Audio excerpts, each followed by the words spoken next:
Ever wonder how a Hawaii street got its name? Or maybe the origins of a particular plant that you see growing in your backyard?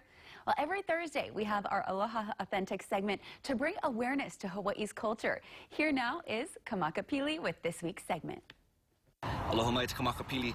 We are continuing our huaka'i, or our journey, around our beautiful island of Oahu to share with you the different moku, or large land divisions that reside here on our island.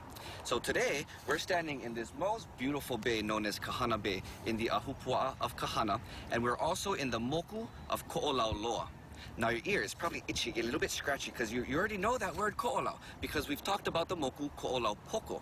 Now both of these moku reside alongside the mountain range of Ko'olau, one of two, fun fact, one of two dormant shield volcanoes that are here on our island of Oahu. The southern portion is Ko'olaupoko, and we move up more north, we're here in Ko'olauloa. Now that ranges from the Ahupua'a of Ka'ava, which is right after Kualoa, and it goes up all the way to Pupukea, which is right before Waimea. Did you know? Now you do. Very cool. And joining us now with more on this is Kamakapili.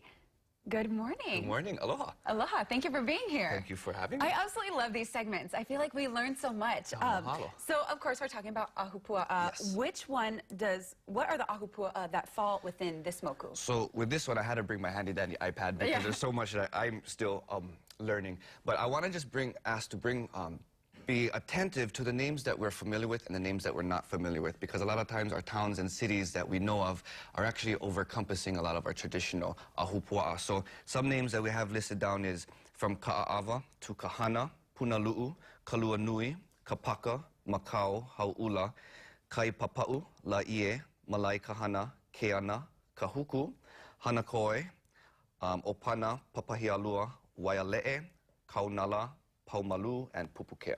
Okay. So I know a lot of these, most of these names I'm still unfamiliar with, but I know, Ka'ava we're familiar with, Hau'ula we're familiar with, Kahuku, but to know that there's a lot more within those Ahupua'a, or a lot more names that we're just not familiar with. So it's important that we at least share these names out loud. Okay, and then we were also talking about the idea between the differences between Ko'olauloa as well as Ko'olaupoku. Yes, so Ko'olaupoku we spoke of last week, and Ko'olauloa is this week.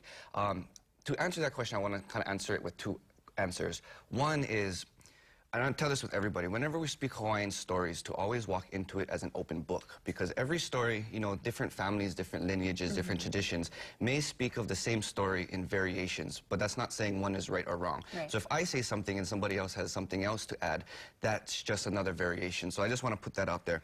Two is, to understand really the name or the area, Hawaiians had a really big understanding with names, or there was a lot of meaning behind the names that we gave. We named everything, from our children to our implements, to where we hold things, to the different hale, the different houses that we have. So within those names hold a lot of the idea of what we're talking about. So for example, Ko'olaupoko, Ko'olauloa, both hold the name Ko'olau that refer to the mountain that it's residing along.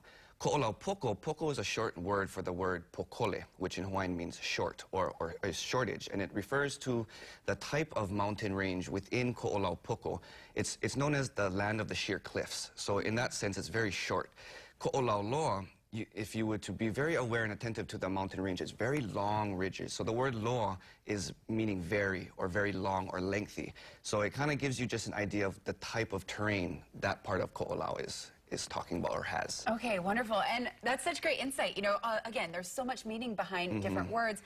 If someone wants to go real quick to find Hawaiian word meaning, where should they go? An easy way online, anybody across the globe can find wehewehe.org, wehewehe.org. And it's very appropriate because the word wehewehe means to explain. Yes. Okay, I love that. Thank you so much, Kamaka, for joining us again. Thank you. And we'll see you again next week. See you next week. And if you don't follow him on social media, he also posts amazing things, so make sure you check him out.